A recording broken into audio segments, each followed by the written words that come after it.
All right. Welcome, everybody, to the first meeting of 2026 of Sound Advice.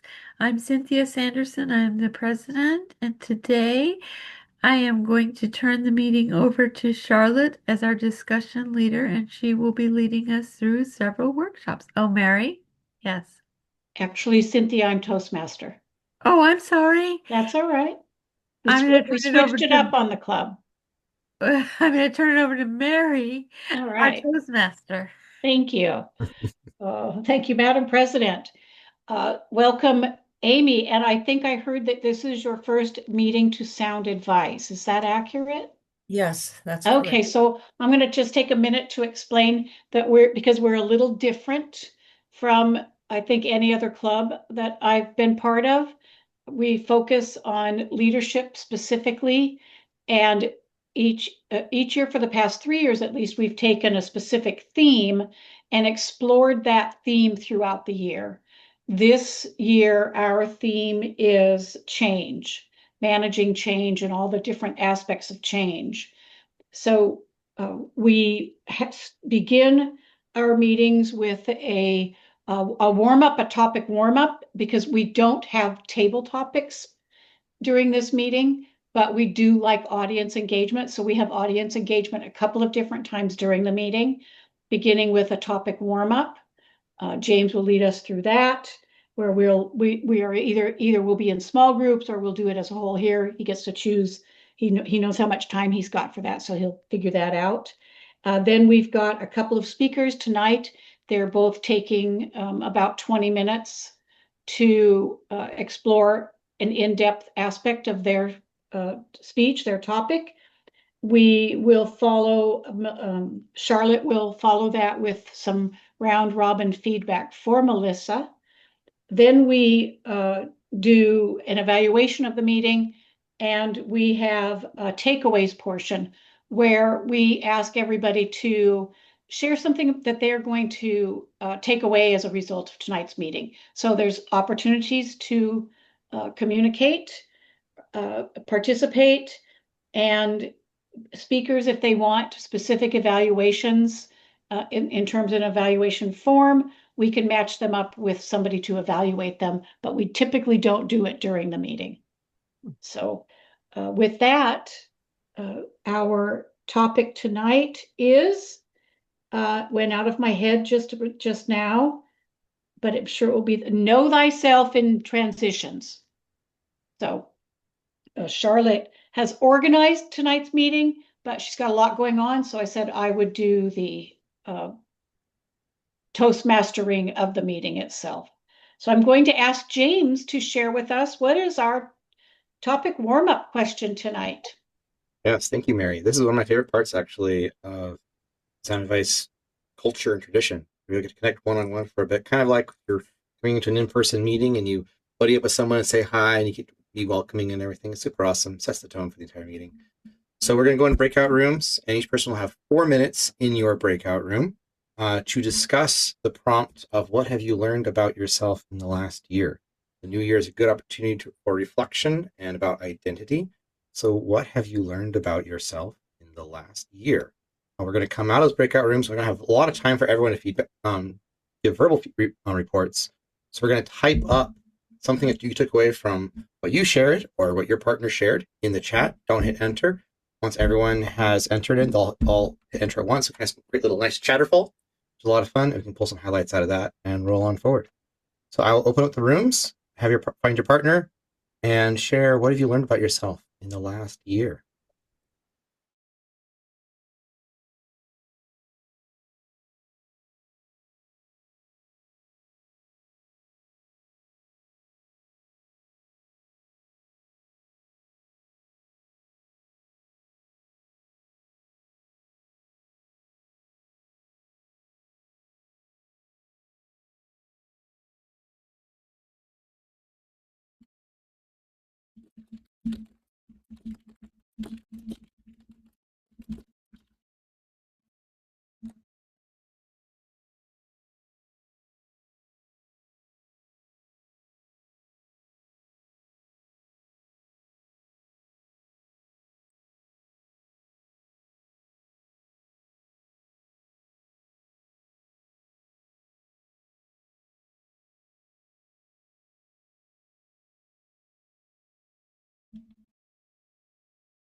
All right, it looks like everyone is back out. Excellent. All right, so go ahead and type up into the chat, but do not hit enter. And once you have typed, I'll give it like, maybe 30 seconds to type. And then we will all hit enter. We can catch some of the takeaways of the cool bits and bobs I've learned, kind of like when we're walking around and you hear snatches of really cool conversations that you aren't a part of. And James, we're typing in the thing we learned from the person we were paired with, right? Yes, that would be ideal, though you might also share what you learned yourself as well. Whatever Okay. feels most poignant to you or most significant to you. I would recommend what you learned from your partner. There's a bit more oomph to it emotionally, But Can I? I don't like to make too many rules. When you hit enter in chat, do you go to the next line or does that send it to you? That sends it. So you have to do shift enter if you want to do paragraphs. Oh, thank you so much. Yep. I learned something new tonight. That is, if you didn't know about that, that is a very useful tool. That's pretty much universal part of user interfaces, whether it's social media or chat messages or things like that. Shift enter will not actually send it. Unhelpfully, there are certain places where it reverses that. So enter will keep it in there, but shift enter sends it. So sometimes it's exactly backwards. Yeah. Typically tell you or has some toggle between the two modes. All right, let us all hit enter without the shift. And we can shift into this Chatterfall. Ooh, Melissa, I love that. I'm forced to doing one thing at a time. That ties in with my own. Tendencies of introversion, more indirect leadership, reflection, digestion, slower pace, doing a few things rather than everything. Judy also is focusing on tasks, moving on to the next. She's braver than she thought. I love that. Rewarding, take risks. Charles learning about perseverance, be your own best advocate. I love that. Cynthia said that Mary's learned how to navigate life as a single person. That's a difficult one, yeah. Mary learned about Cynthia getting very skilled at procrastinating. That's a very good skill to have. I love that so much. Oh, I love it so much. And Amy's also learning resilience. Very cool. Thank you, everyone. I will turn things back over. I believe, Mary, you said to you, but you can turn it over to the next person. Thank you all so much for your participation. It's good to see you all. Terrific. Thank you so much. I love all your learnings about yourself. And Charlotte's made me laugh too. Ha! Very skilled at procrastinating. Okay, we get to move on to our first of our two workshops. This is Charlotte is our first workshop leader, and she is sharing Visionary Communication Path, Understanding Your Communication Style. We're communicating in new seasons of connection, where hallmark ends and life begins. Life can change fast. Sometimes it brings us a whole new family or changes the ones we have. Adapting to a new circle of people isn't about losing ourselves, but learning a new rhythm, finding common ground, and building trust. The question is, how do we adjust our communication style to honor who we are while embracing who they are and create a new us in the process?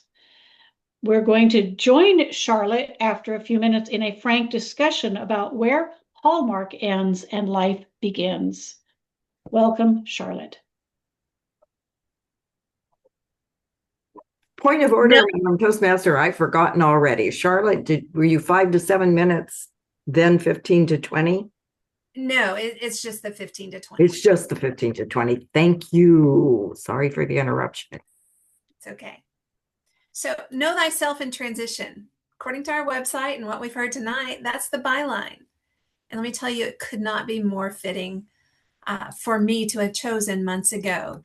Tonight, I am at one of life's biggest transitions. After 59 years of being single and childless, I am newly engaged. And I'll soon be moving across country to get married and join my new family. I'm here tonight. My husband-to-be has 6 grown children and 1 grandchild. He's a widower with a very large family and tight family of in-laws, who I was informed last night by the patriarch that he'll always be their son-in-law and I'll become their new daughter-in-law. So entering into this new season with a new family and a new state is really teaching me very quickly that I have to adjust my communications. I've been used to adjusting communication with new work teams and new neighbors and all of that. But I think everyone on this call, since I'm the only one that's never been married, has gone through that and probably can testify, and we'll have a conversation about what communications you had to change. And this whole part about Hallmark, the Hallmark movies are wonderful. Boy meets girl, girl goes back to her old hometown and runs into old ex-boyfriend. Well, that's exactly what happened to me. I'm in my old hometown and he and I dated 40 years ago. But Hallmark ends when the kiss happens and you think they're going to live happily ever after. You don't know what happens after that kiss in the last 5 minutes of the movie. So now I've got to learn what happens after the kiss, where Hallmark ends. And so communication is key for any relationship, anywhere. And fellow Toastmasters and our honored guests, one of the things I admire most about this community is that we're all here because we want to grow. We voluntarily sign up to speak in front of people who take notes, right? While we're wanting to talk. And that proves that we're brave in and of itself, right? Because we're willing to stand up and talk with people taking notes and listening to everything and it being recorded and putting out on the web. We're brave, we're adaptable, and maybe just a little bit unusual because we like to talk about it so much and figure things out. I'm told marriage is one of the greatest communication adventures you can embark on. It's like joining a lifelong Toastmasters club where the evaluations happen daily. The feedback is a little raw and the meetings never adjourn. You're always on. So what happens when you inherit a marriage and a family all at once? Well, that's like joining 3 Toastmaster clubs, right? Each one with its own rules and its own traditions, and all the members think they're president. So you've got to figure out how to communicate with everybody. I want to explore 3 different ways that I think marriage will transform communication, especially for people like us who know how to adapt, how to persevere, and to laugh through the awkward moments, because you just got to be your own critic and keep going because you understand that you can self-correct. You can do better the next time. So the first point I think in a marriage that I'm embarking on is everything shifts from me to we. I've been an adult for 40 years. What I wanted, what was for dinner, where I lived, what I did, what movie or when was all I. And so it has to really shift my paradigm of thinking of the we. Even when I'm grocery shopping, it's the we. And you've all done that. But so much of it in that shifting from me to we, it's really powerful because of what it teaches the individual. It teaches me to listen with intention, really, and to speak with care, because in that little shift of me to we, it's just one letter. But I really have to understand, and occasionally I have to surrender, right? I think many of you in the room would probably say that learning to be humble and to put yourself last is a part of learning to communicate and to adapt into a new family environment. I can't just go home. I can't just go to my room like when my family's visiting or something. This is all of it, all in, all the time. So I think really listening with that intention and learning to speak with care, not just the I love yous and the sweet things, but really to understand and always seek to understand is an important piece of that communication. And you can no longer use the filler words like whatever or fine, because none of those are as harmless as they may sound, right? And depending on your situation. So I think that's a great point as you shift not just the words, but the mindset behind them.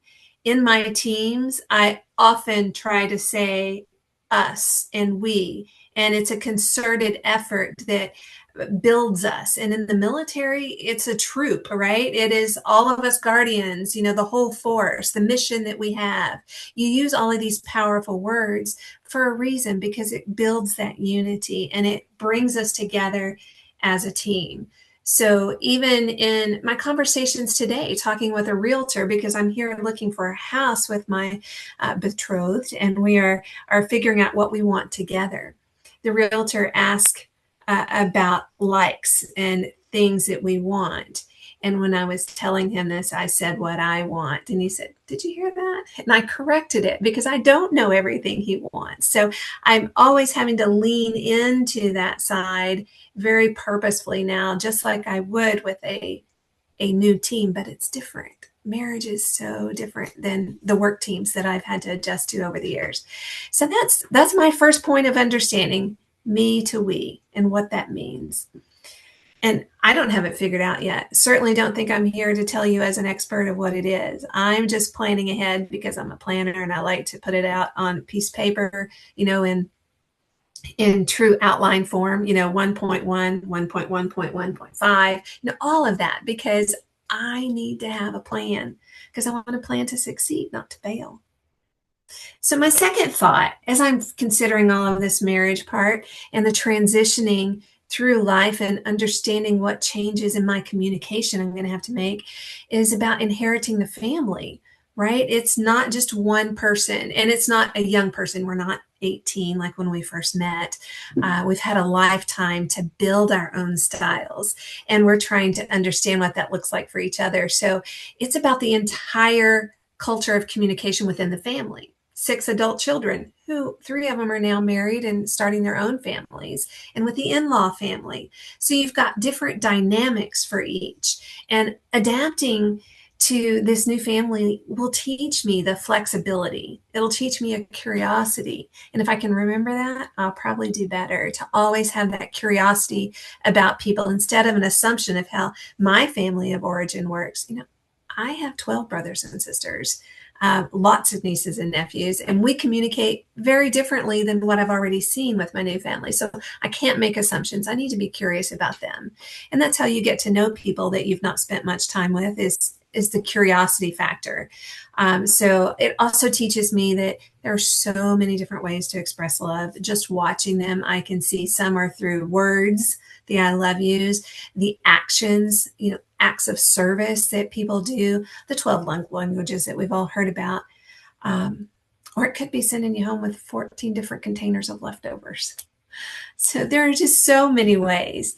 And as Toastmasters, we're really uniquely equipped for this. And I could have titled this something about how Toastmasters has prepared me for marriage. But we're so uniquely equipped because we've learned to appreciate different speaking styles, different communication methods, and really to understand and pull out the best. Think of your evaluators. We're always pulling out the best. So we know that there are different ways for showing up in the world for other people. And so I appreciate that about Toastmasters. My third point that I really like to lean into and have understood that is going to be a big difference is that marriage is going to require new skills in communication, new conflict resolution, new boundaries, and new emotional connections. I mean, those are 3 different new skills very differently, but I'm going to have to lean into some of those as an adult. I used to be a mediator. I did conflict resolution. That's very different than when you're doing it between a father and an adult son, maybe, or in-laws. So I'm going to have to understand that I can't just table the discussion all the time, that things need to get worked out.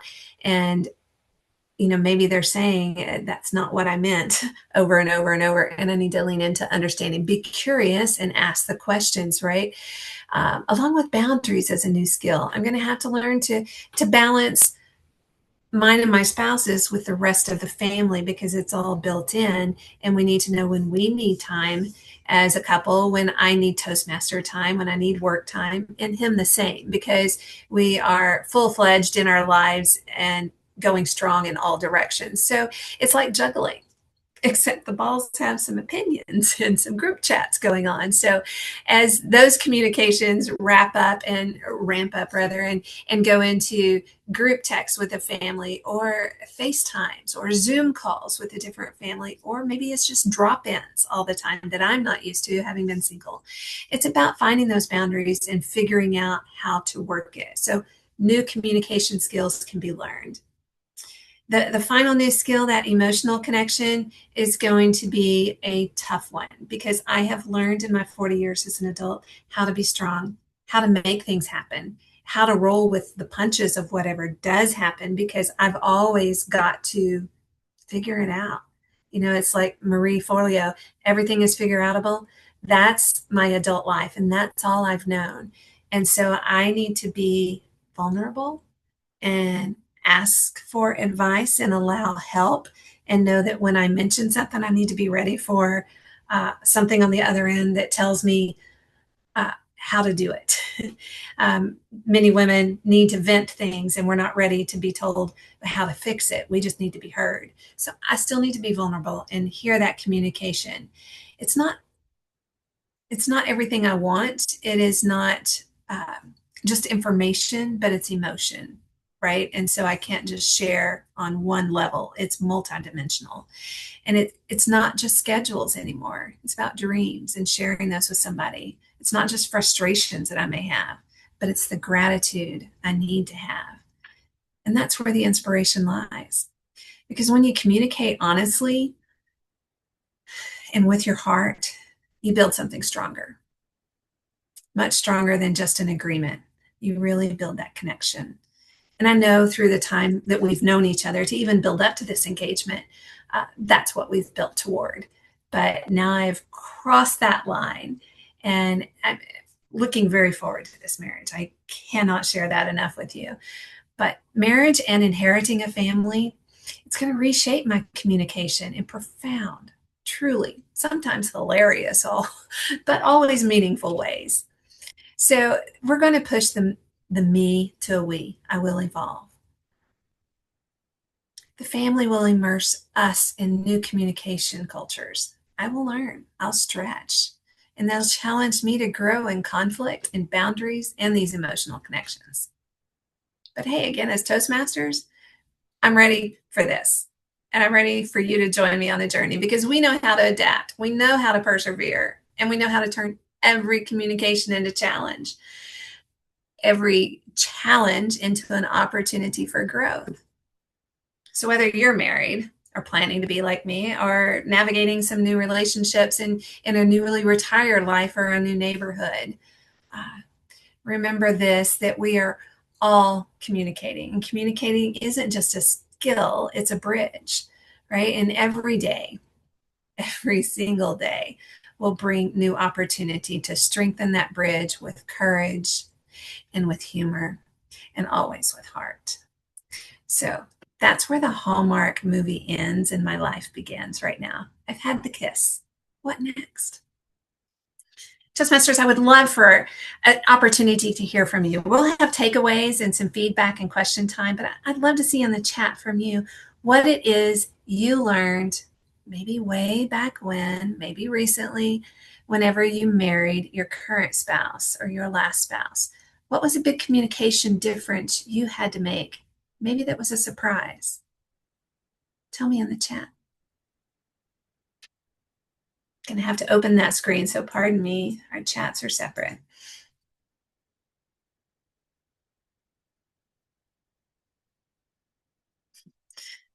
The balls have opinions. Being brave and sharing how I was feeling. That's one thing I'm going to forget to do, because I've not had that open conversation living alone. Someone else? Well, I hope you'll share more as we go into our next part of round robin and then our evaluation. So would love to hear more from you. James, thank you. Your assumptions vary widely from expectations. Whew. Yeah, nobody knows how to trigger more than somebody you're living with, I'm sure. So forgiving. That's important. Thank you. I look forward to hearing more from you and reading the quote. I love that. So I will end here and welcome our next speaker. So thank you all for your feedback. Wonderful, Charlotte. Thank you so much. So many good tips. I love, love, love your enthusiasm. I love that you are trying to manage your own expectations. I probably could have put that in. Like, marriage is to me about managing your own expectations for what you like, realizing, oh, that's my expectation of you. I thought, I wanted that gift for this, or I wanted this event to happen. Oh, that was my expectation, not what you said you would ever do. So yeah, manage your expectations of others. It's awesome. Thank you. And I love the chatterfall that we're getting on this. And I'm going to move us along because we have another speaker tonight, also facilitating us through a bit of a workshop. That is our immediate past district director, Melissa Jean. What happens to you when you hear the word transition? Does your body tense up? Does your breathing become shallow? Your shoulders creep towards your ears, or a bead of sweat form on your brow? Maybe your face scrunches up like you've just taken a bite of a super sour lemon. Ladies and gentlemen, today is our lucky day. As part of the Persuasive Influence Pathway, Level 4, Leading in Difficult Situations project, Melissa Jean, DTM, will share practical tips and tricks to help us tackle our transition, possibly even turning it into an enjoyable experience, like a sip of cool lemonade on a hot summer's day. Her speech is titled Turning Adversity to Advantage. Please join me in welcoming Melissa to our virtual lectern. Melissa.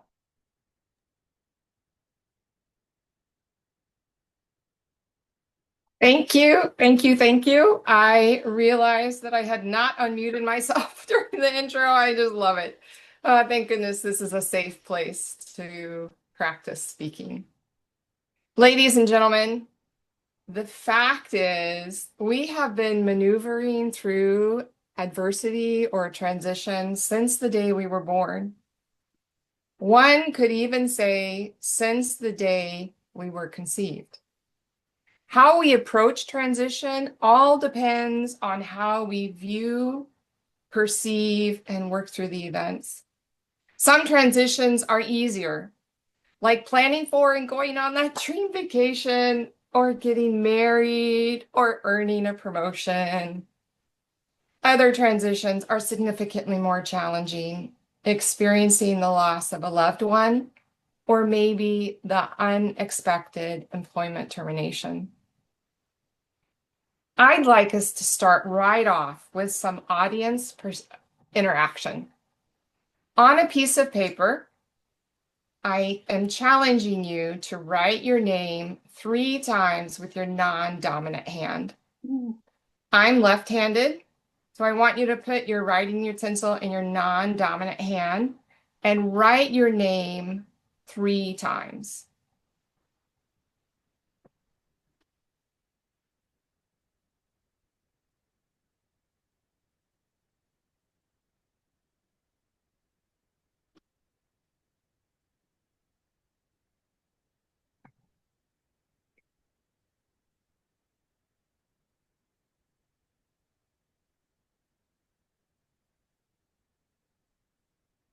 How did that feel? Put it in the chat or unmute yourself. How did that feel? Awkward. Yes, incredibly awkward and uncomfortable. Similar to an unexpected or overwhelming transition. For others who might have done it before, it felt a little awkward and familiar at the same time, which is similar to what we experience with an expected transition. The first time we wrote our name with our non-dominant hand, it felt really awkward and uncomfortable, as we've said. However, by the time you got to the third time, maybe the pen felt a little less awkward or your hand moved a little easier on the paper. Moving through difficult transitions is similar to writing our names with our non-dominant hand. When we start out, or maybe even when we're in the middle of a change, our entire world feels odd and out of place. This evening, I'll focus on 3 tactics designed to help us turn adversity into advantage. And they are thinking about what can be, preloading expectations, looking for the good, being grateful. In the middle of a transition, it's easy to become overwhelmed, particularly when experiencing an unexpected change. It's easy to get bogged down in unproductive thoughts, resulting in us having blinders on, limiting our ability to see other possibilities. And the reason these unproductive thoughts take over is quite simple. Our comfort zone is literally being ripped apart as we experience this change. And our brain desperately wants to go back to that cozy, comfortable space. Transition means change. And navigating through new routines, new ways of thinking, new ways of being.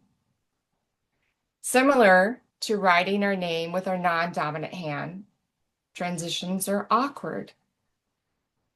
The reason is when we are going through something new, every nerve in our brain is literally on fire, creating new neural pathways.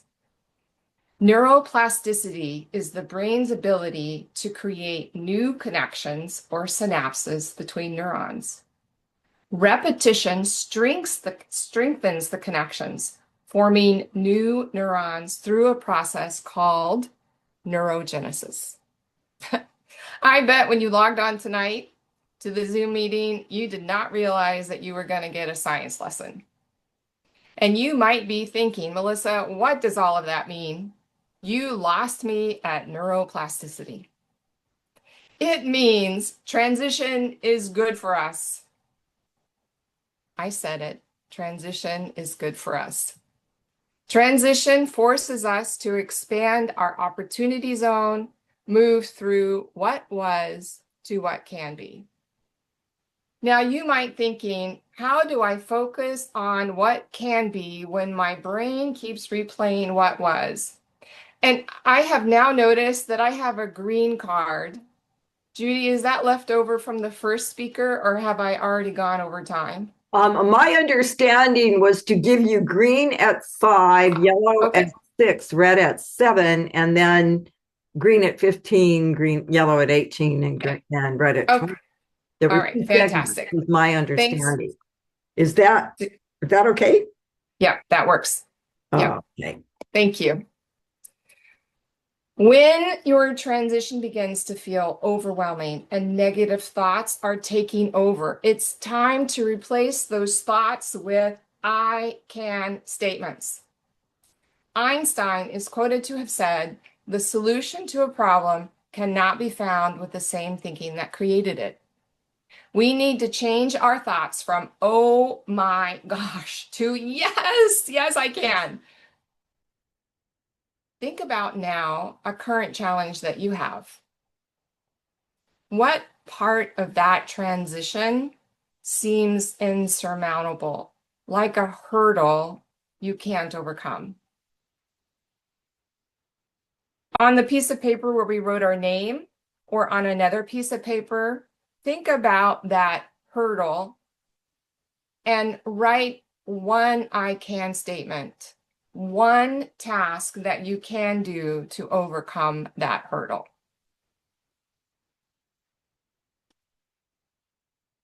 Maybe your transition. Left hand or right hand? Good question. With your dominant hand, with your normal hand.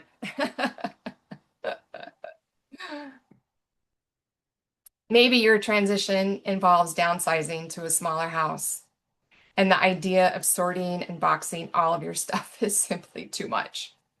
What you can do is go through one closet, one drawer, one shelf, one shoe rack. I can go through one closet today.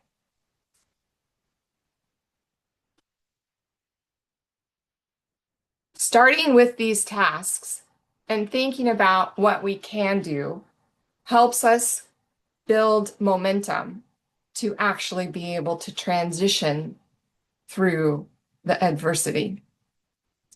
Whatever the hurdle is, think about your one task that you can do.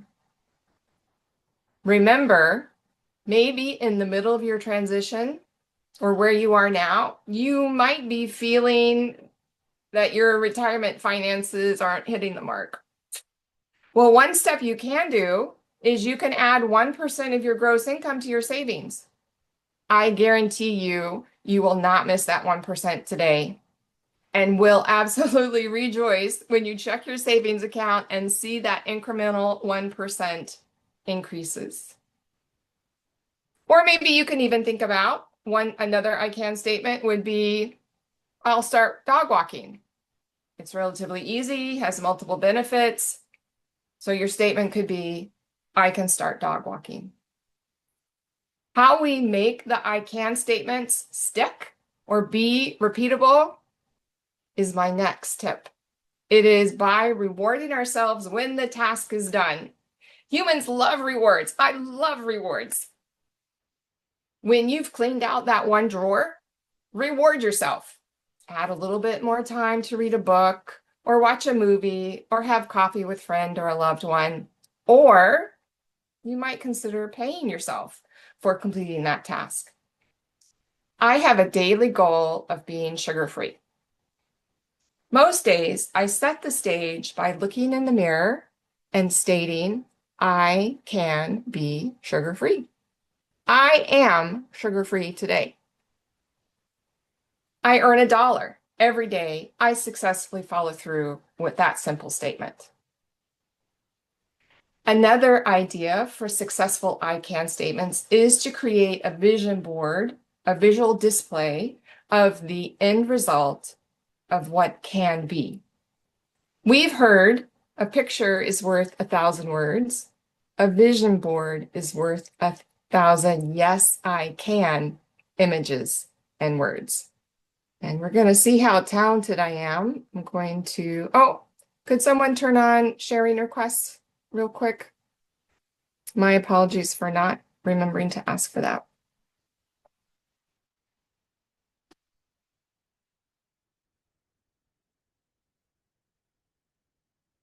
And it's okay if it's not easy. I can keep going on.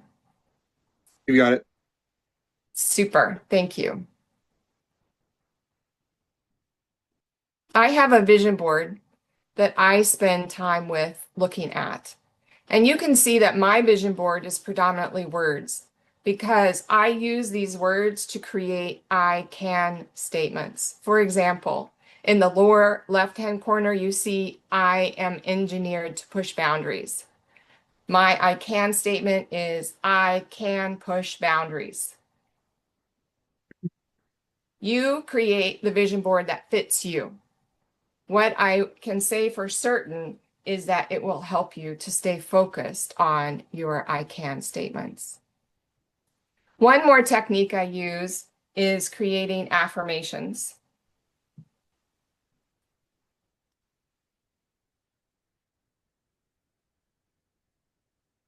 Affirmations are, for me, the amalgamation of I can statements and my vision boards. Affirmations are positive statements designed to replace negative ideas and thoughts with positive ones. For example, an affirmation is, I am alive with creative energy, awake with prospering ideas, and open to unlimited goodness. An affirmation I repeat almost as a mantra on a day I know is going to be challenging or absolutely outside my comfort zone I am capable, competent, and confident. I am capable, competent, and confident.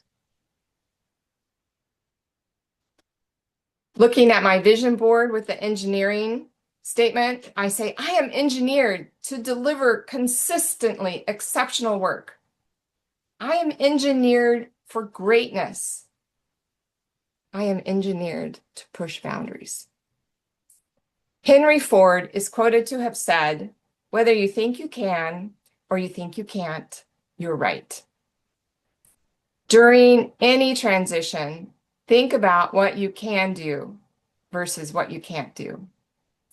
During my District 32 director year, there were a couple times where my 4 main areas of responsibility needed my attention all at the same time. I work full-time. My husband and I own a small business. We have rental property. I'm a member of 3 clubs, and I was a trio member, making Toastmasters feel like a second full-time job. There were times when all 4 of those tentacles were being pulled at once. When it was just one tentacle that was waving for attention, I could manage it, no problem. But when the 4 needed attention altogether, I absolutely had to stop and create I can statements to help me find my way. Because otherwise my brain would say I can't, and I knew that wasn't true. Whew, thank goodness for cans. And here is an opportunity for us to practice I cans. On your piece of paper, maybe another piece of paper, using your dominant hand. This time, we're going to practice writing our name backwards. That means you're going to start on the right side of the paper, write the first letter of your first name, followed by the next letter of your first name. And the letters need to be backwards as well. Give me just a moment. I'm going to put M and E on my piece of paper, the beginning of my first name. And you can see that it's backwards. And now I'm going to write the rest of my first name backwards. And I know that you're thinking, Melissa, I cannot do that. There's no way I can do that. And your brain is telling you, I can't. I'm here to challenge you. Yes, you can. Yes, you can write your name backwards.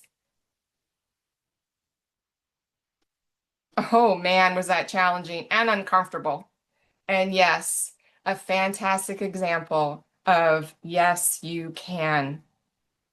You can absolutely overcome transition and challenging changes. Okay, here's another exercise, which is a little bit more fun. Let's all attempt to pat our head and rub our belly, starting both motions at the same time. So pat your head and rub your belly. I can't do it when I start it together. Maybe you guys can. However, if I focus on one task, on just tapping my head, followed by rubbing my belly, it is much easier. I can successfully do that. Remember that we can do the impossible when we create I can statements. Remember this exercise the next time your transition feels overwhelming. Change your focus, one task at a time, allows us to bring another task in that we can do, making incremental progress until we are on the advantage side of adversity. And remember to reward yourself along the way. Focusing on one task at a time brings us to my second key point, which is preloading expectations. In a sense, when we adjust our thoughts from angst to successful possibilities, we are preloading expected outcomes. Transitions often include conversations and encounters, which can be quite challenging. For example, unfortunately, when a loved one leaves this world, the survivors frequently quarrel over the estate, compounding the stress experienced by the loved one passing. One way to preload expectations is to prepare for possible confrontations. I encourage you, should you find yourself in a similar situation, to review the Understanding Conflict Resolution Pathway Project. In that project, there are 5 key steps. The first one is step back and reflect. And that means pause, because oftentimes when we are being bombarded with negative energy and words, we want to react in kind. And that's a sign that we need to stop and pause. Get some perspective. And then communicate openly. Really actively listen and paraphrase with I statements. I understood. I heard. And then always remember that there's a common ground. Even in family disagreements, there is a shared goal. Focus on the issue. And I know when you're having a family discussion, your entire life history and everything that the other person feels was wrong that happened to them, they want to bring all of those into this discussion. And that's your opportunity to say, I understand those are important events. Let's focus on this one thing and we'll return to those later. And then the 5th step in conflict resolution is collaborate. You all can find a solution that works for everyone. You might be thinking, again, Melissa, how does conflict resolution go with handling change? The fact is, transitions can create conflict within ourselves and outside of ourselves. Reflecting on how we're feeling, listening to our inner voice, and focusing on the issue, we can discover the root cause of what might be making this event incredibly hard. I have had an opportunity many times, and particularly when I was district director, to practice this conflict resolution. It was during a time where everything, all of my balls were not staying in the air, all of the plates were falling off the sticks. It was a mess. And it was employee review time. I had an employee who had not met the mark. They were borderline, meets expectation and didn't meet expectation. And I knew based on my routine interactions where I had check-in meetings with this employee that it was not going to be handled or accepted very well. When I started planning out my conversation, I started thinking about how the employee was going to react and how I would respond to their reaction. I preloaded an image of us having this conversation. I thought about us using professional tones and words while at the same time being surrounded in a calming light. I preloaded the meeting with how I expected it to go.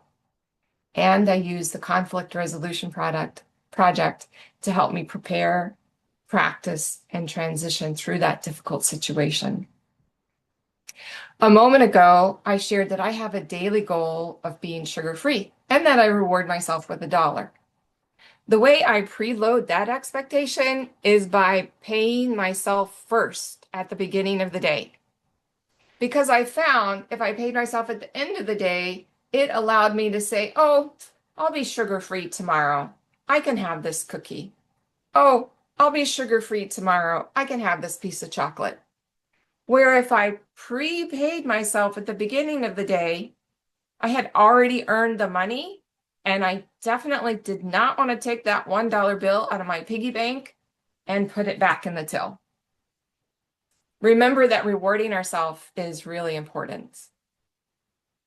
Let's return for a moment to the I can statement you wrote down earlier. Envision the desired result. How will it look? How will it help you overcome the challenge? How will you feel when you have completed that I can statement? Quickly jot down an expected outcome for when that I can statement is finished. Be descriptive with your expectation. How are you going to feel? What do you want the maybe other people involved to feel.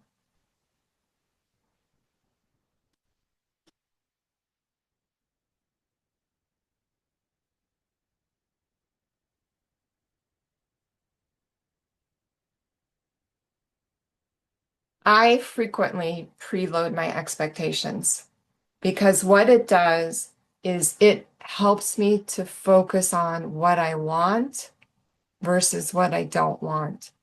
Our thoughts have power. And when we think about what's important and what we want, then we pull that into our lives.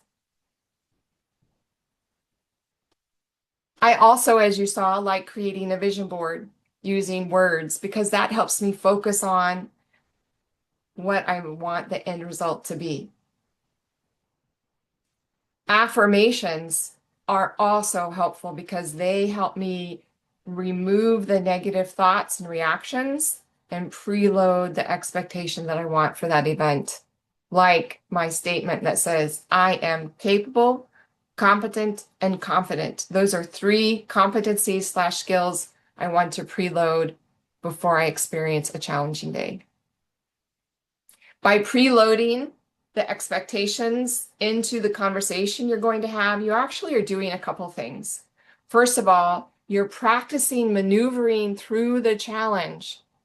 And second of all, it increases your comfort zone because then when the confrontation happens, you've already worked through creating that new neurological pathway by practicing and preloading the expectations. You may have noticed on my vision board in the bottom right-hand corner, the words, this or something better. I believe in a higher power, an ever-present spirit guiding me toward my highest good. By affirming the words, this or something better, I am allowing space for the higher power's guidance to lead me through to something even more magnificent than I could have imagined. Jim Lovell, the astronaut, is quoted to have said, "You cannot live on what happened yesterday. You have to think about what you can do in the future." Preloading expectations does exactly that. My last point today is probably the simplest. Every day, look for something good. Look for something for which to be grateful. When you are in the middle of an unexpected big transition, it is easy to believe that the sky is falling down on your head, that nothing's going right and the world is against you. And it is natural for your mind to fall back into thinking about how nice things were. The grass was so much greener in the first pasture. Why did I want to leave it? Let's go back there. Hindsight is 20/20 and is often viewed through rose-colored glasses. Remember, what we think about, we bring about. Looking for the good helps us to reframe our thoughts and bring good into our lives. Be grateful. Be grateful. Sometimes when we're in the middle of a transition, being grateful is the absolute hardest thing to do.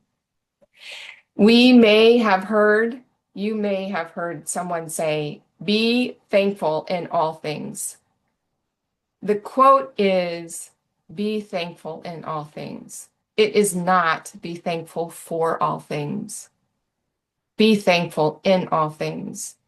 The fact is, our challenge may have been brought to us because of the lesson we can help somebody else learn. I'm going to repeat that one. The fact is, our challenge may have been brought to us because of the lesson we can help someone else learn. When we look for the good and express gratitude, we truly get to see the world in a different light. Ladies and gentlemen, transition means you're moving. You're not stuck in quicksand, although sometimes it might feel like it.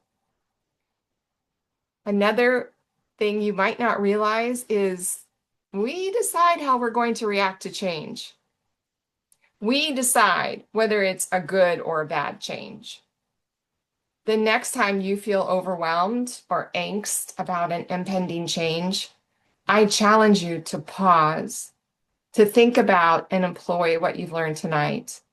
We all possess the power to reframe how we react to unexpected, challenging transitions.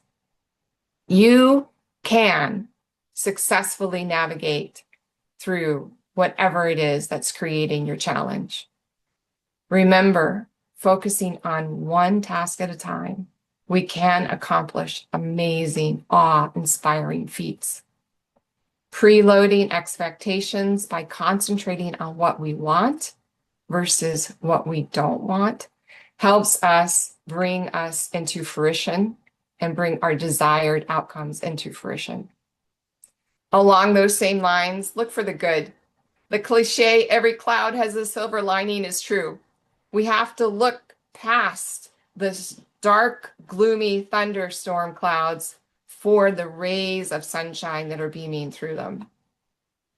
And I have one more thought for you.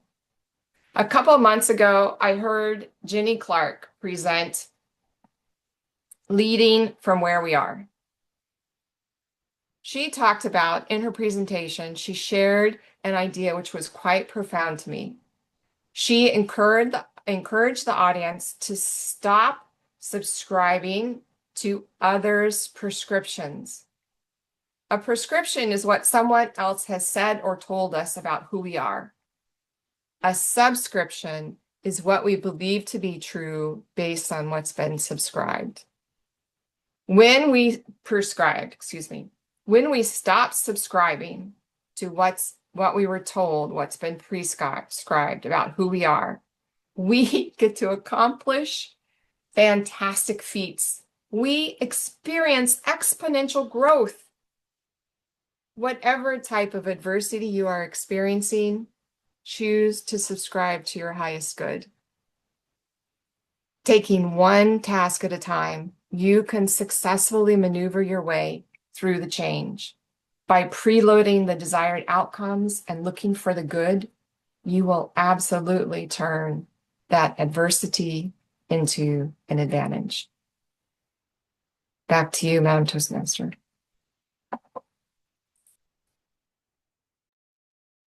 Oh, Melissa, I loved it. Thank you so much. I was scribbling all kinds of notes down. That was wonderful. I think Charlotte is going to facilitate us through some feedback for you. So take it away, Charlotte. Thank you, Mary. And yes, I'm going to do some round robin. So this is an evaluation time that we can go through. Melissa, you wanted an evaluation from this. So I would love to give you mine first so that I say all the things that other people are thinking, but I'm going to go around the room and then I will be challenged to come up with something they didn't say. But thank you. Yes, I'm glad we recorded so I can rewatch it and take even better notes because, wow, I wanted to highlight like everything.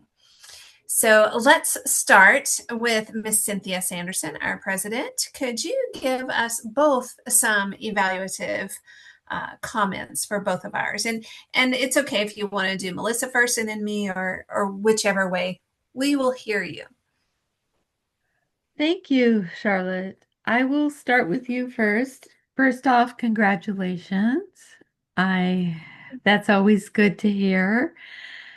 I liked your enthusiasm for the topic, and I like the comment that communication is not just a skill, it's a bridge. That resonated with me.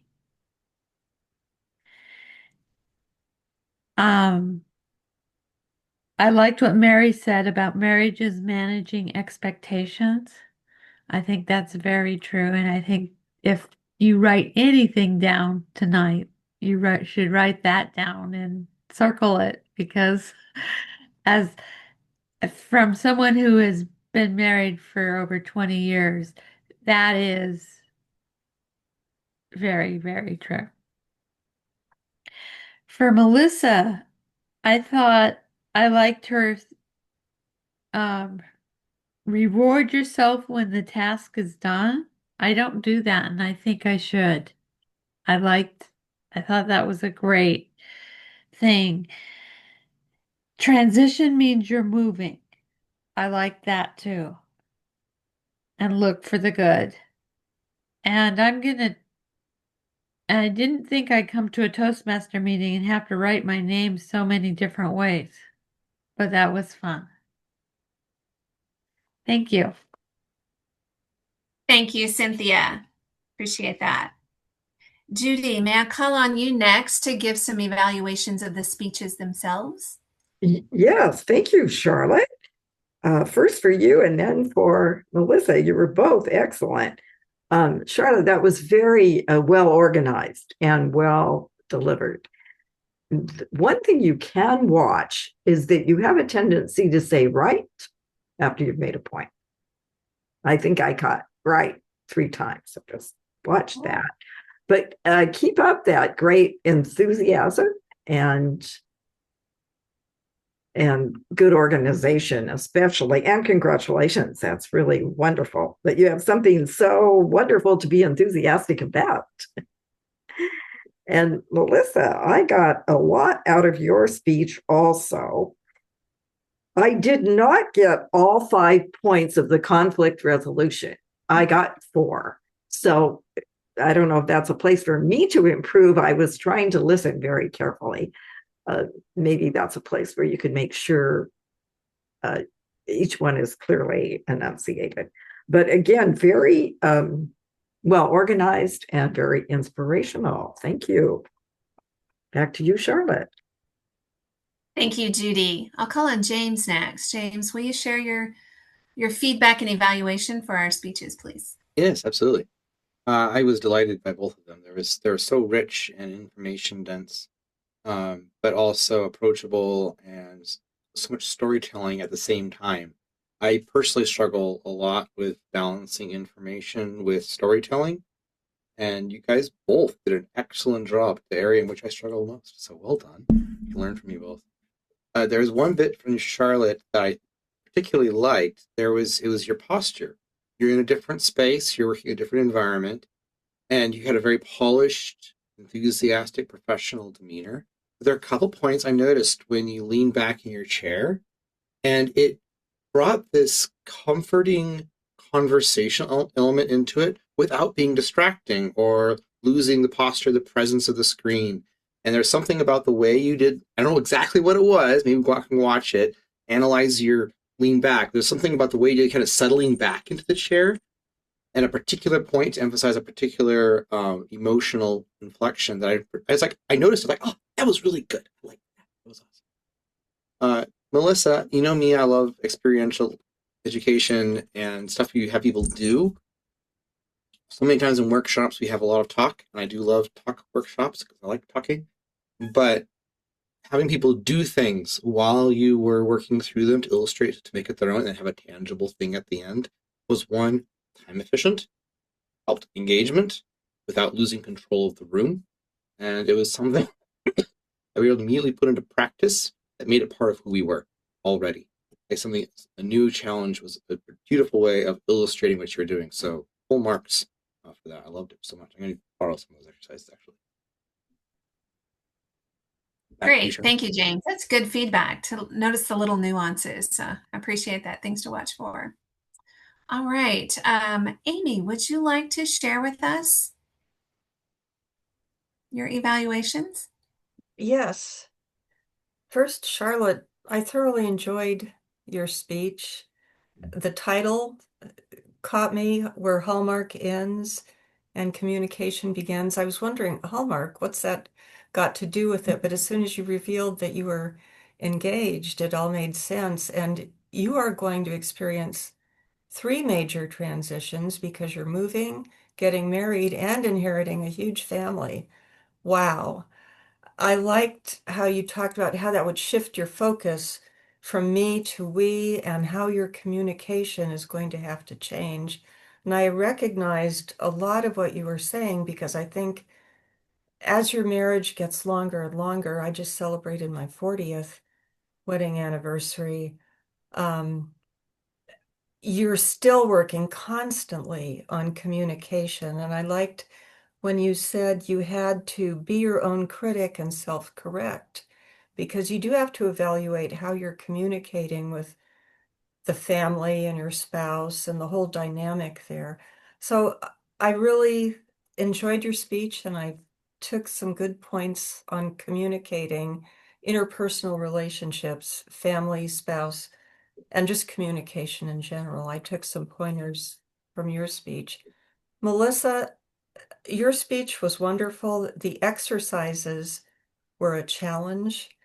My handwriting is awful already, but written backwards, it's atrocious. But I noticed that, especially with my name, as I got to writing my full name backwards at the end, it got easier. And I think that's part of the point you were making in your speech. When we approached the challenges you gave us, we were more relaxed because it wasn't a true life challenge, but I think that helped bring home your point that how you look at the challenge impacts how you deal with the challenge. And if you approach it positively, you'll be more effective. And I liked your vision board and your affirmations. I thought you gave a great speech. Trying to find if there was one more thing. I liked the 3 steps: focus on one step at a time, preload expectations. Although I was wondering, you talked about preloading your expectations for the employee review with a difficult employee, and you never said what happened. I was wondering if your preloading actually was effective in dealing with that employee. That left me wondering. And look for something good. I think that's the hardest thing to consider when we're dealing with a challenge. What is good about this? Especially when it's a major challenge like the failing health of a parent or something like that. But if you do break down the task like you suggested, that's very helpful. But I thoroughly enjoyed both speeches. Well, thank you. Great. Thank you, Amy. Miss Mary, would you share with us some of your thoughts on our evaluation? Well, I've actually just written both of you some information, so I'm going to defer back to you, Charlotte, so that we can, this will be our last comment Okay, for Melissa, and then we'll move on. great. Melissa, I want to give you a chance if you'd like.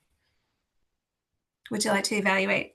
Yes, yes, thank you. Thank you, Charlotte. I love your word weaving skills. Beautiful, beautiful analogies. You were at ease. You set us at ease. I liked how you brought those 4 points in and gave specific examples. You exuded enthusiasm for your presentation. Similar to Judy's point about saying the word right, I also heard so and so. Many people actually don't even hear so anymore because it's so ingrained in what people say and how we speak that when we are listening, we don't hear it anymore. I encourage all of us to be cognizant of our inadvertent filler words because we are fantastic speakers and even better when we don't use filler words. I am very glad that I got to hear your speech tonight, Charlotte. Thank you, Melissa. I appreciate that. And my thoughts to you, just a short one. Everybody said great things, but I really like the interactive part of it and knew it was coming, but it was throughout. It was sprinkled. It wasn't front loaded or in loaded. So I like the sprinkling of interaction.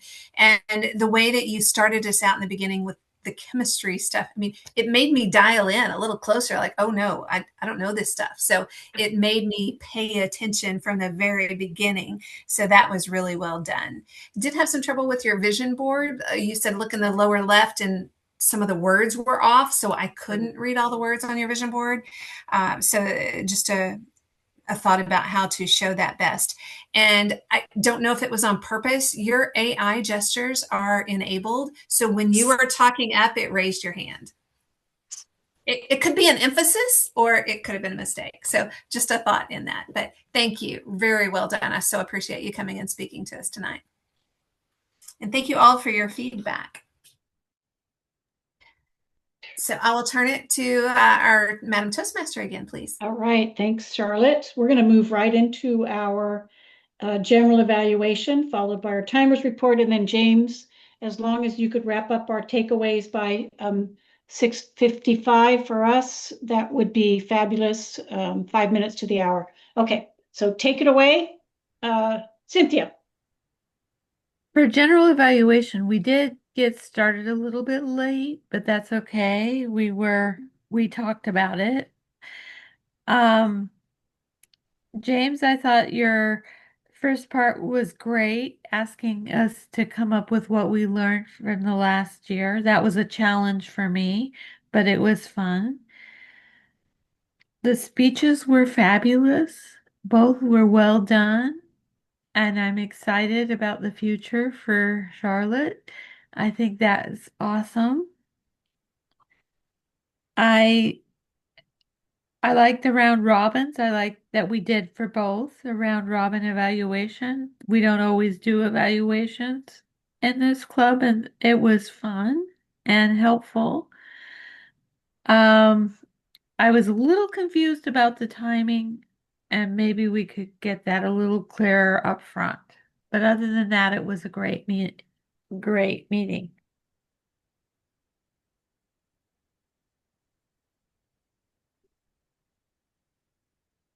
I'm back to you, Mary.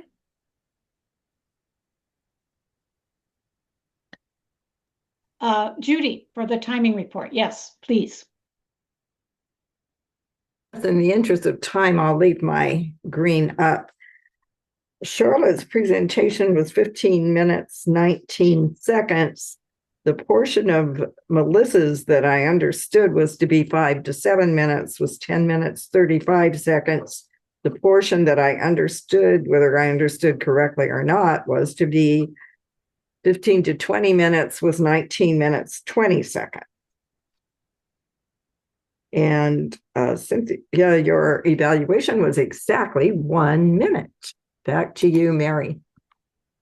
All right, thanks, Judy. Yeah, that was probably on me to have clarified more about the timing. So well done, everyone. And James, let's talk about some takeaways. Alrighty. Like I said, I am going to take away this piece of paper and do some experimentations. I want to have some ideas, some ways I can elaborate on some of those exercises. So great stuff there. Going to just on my screen. Ruby, do you have any takeaways? No. Charlotte, could you share a takeaway? Yes, the preloading I assumed was going to be a negative. I thought don't preload what it's going to be. So you completely shifted that's a good thing, but I need to preload with positivity. Love that. Thank you. Very cool. I love unexpected twists of assumptions. I love that kind of stuff. All right, Mary, what is your takeaway?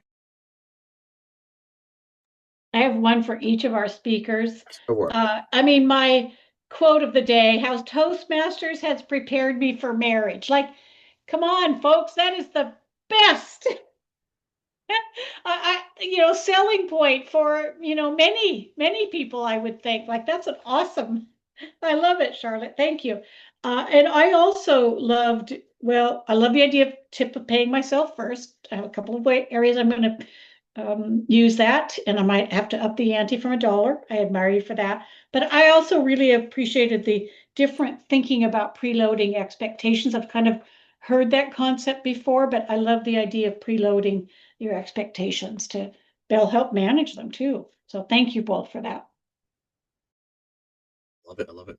Melissa, what were your takeaways?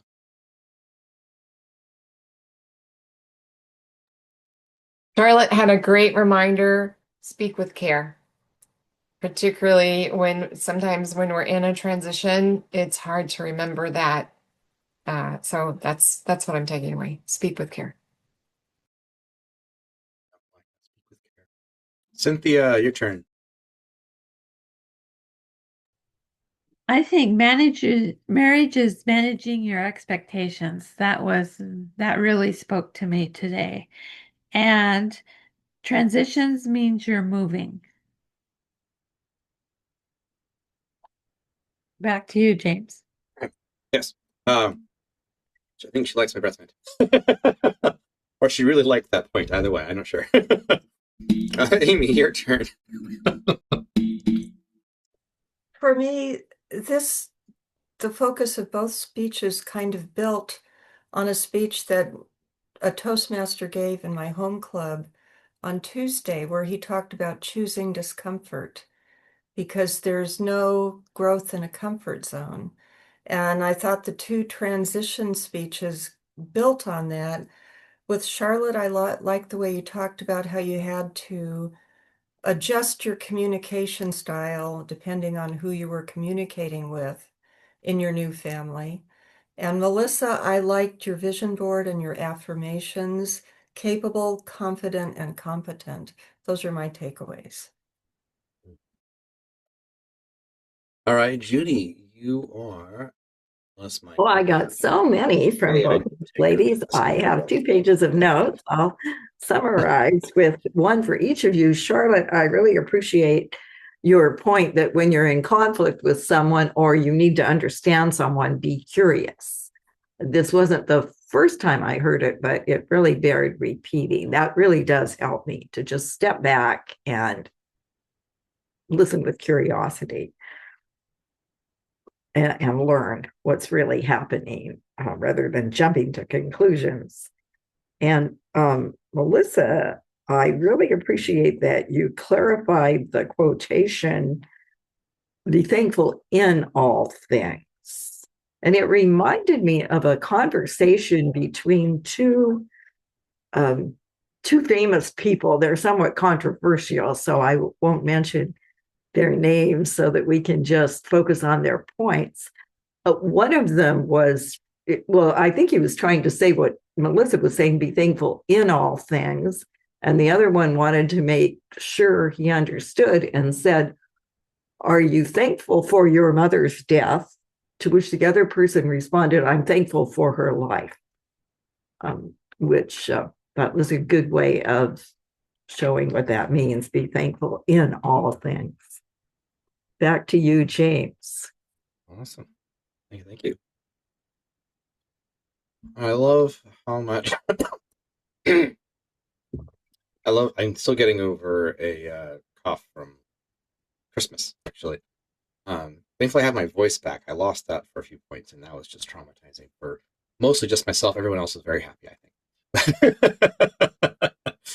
But I thoroughly enjoyed our meeting. It was so many different takeaways, so much information.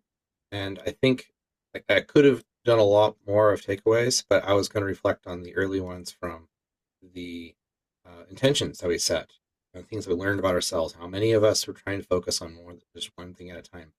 So I like to encourage us, like there's so much here.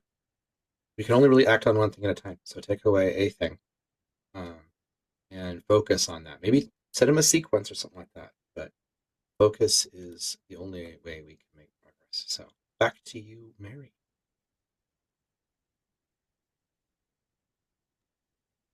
All right, thank you, both of our speakers. You did a phenomenal job. I'm so happy you spoke tonight. I am in awe of your online presence and know you would be even as powerful or more powerful speaking with an audience in front of you. So thank you for sharing your talents. I am grateful for both of you. Sounded Vice members, next month's meeting, chatted with Brian Besnick. Our focus is on change milestones in this as we continue to explore the year of change. So with that, I turn it over to our club president, Cynthia.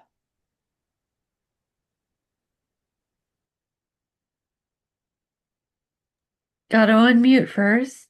Thank you. I did want to ask our guests real quickly what you thought of the meeting, if you would share. Amy? Yes. Thank you, Cynthia. The format of your meeting is definitely different from your standard Toastmasters meeting, but I found it very engaging. I liked the portion at the beginning where you got to meet with someone and discuss kind of like a thought of the day, where you're exchanging experiences. I enjoyed talking to Charlotte when we had the breakout room. Both of the speeches were great. I liked the feedback, the shared feedback at the end. It's a different format, but I think it made me think a lot more about what was going on during the meeting.